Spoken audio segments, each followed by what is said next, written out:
Advocacy is not a one-time thing. There's a lot going on, so let's talk about it.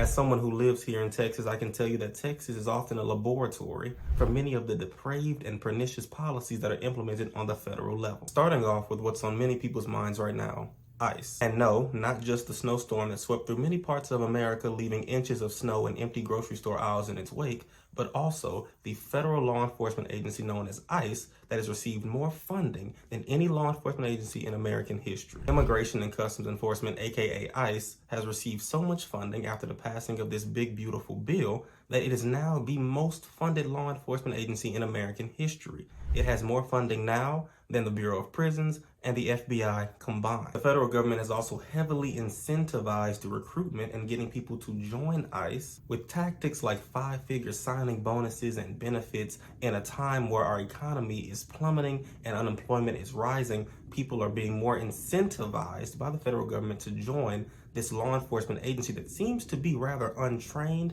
And also, these unidentifiable masked agents claim to be cleaning up the streets of crime.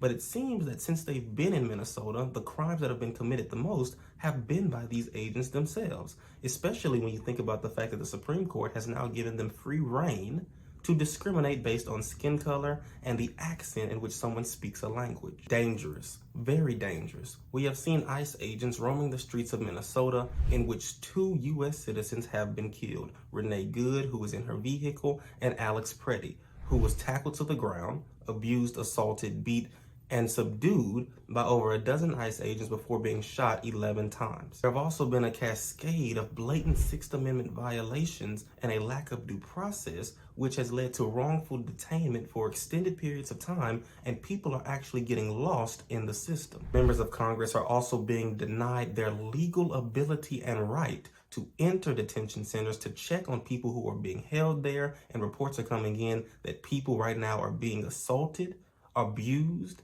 denied their basic decency, denied basic humanity, access to food, clean water. There are also reports of people who are being sexually assaulted in exchange for them being able to see their children, as well as people going missing completely from the system entirely. And there have even been cases of children being used as bait. A 5-year-old was recently used as bait to lure his parents out of the home and then shipped to a detainment facility in Texas, according to reports. And many people are starting to believe that this administration is not aimed at finding crime, but more so committing it themselves. And these atrocities that we are seeing related to the Immigration and Customs Enforcement, aka untrained masked agents who are roaming the streets, has become widely unpopular amongst the American populace, as the administration who put them there.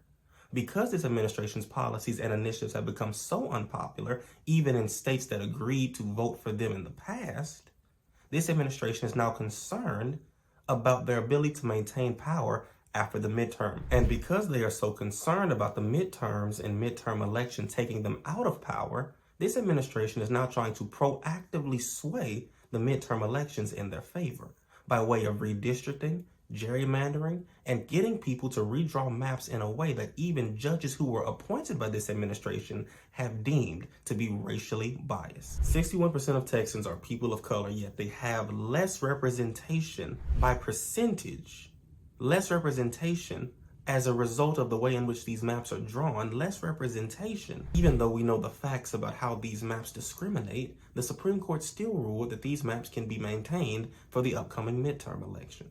And understand, these maps as drawn to date cut down Black and brown voting power to 1/5 and 1/3 that of their white Anglo-Saxon Texans, respectively.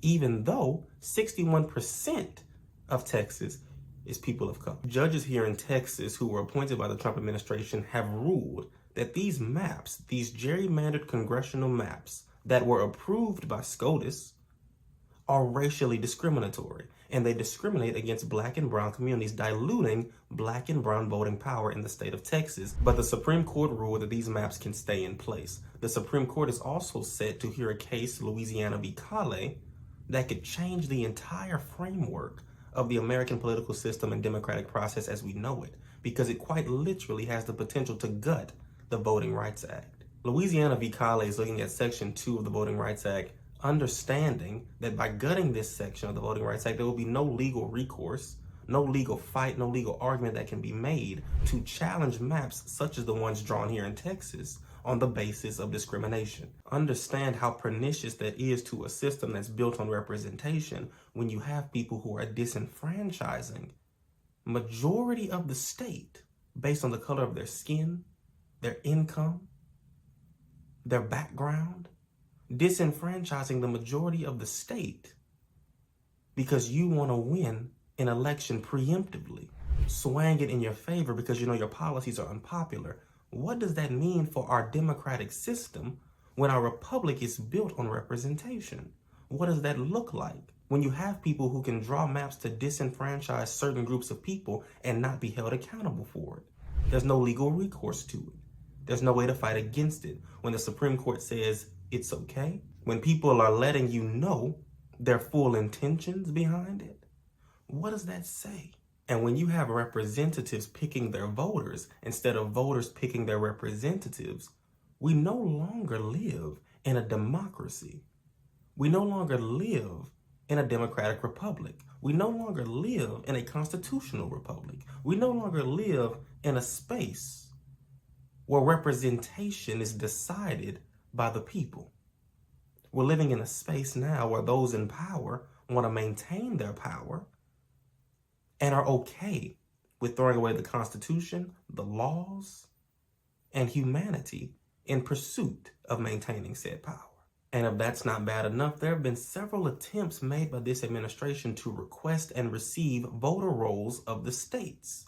Recently, Pam Bondi and the DOJ sent a letter to officials in Minnesota saying that if you want us to remove ICE from the streets, the same ICE that resulted in 2 U.S. citizens being shot to death, the same ICE that has abducted people, the same ICE that has abused people, if you want them to remove ICE from the streets that this administration put them in the first place, the letter from the DOJ states that if you want that, you have to turn over your state's voter rolls.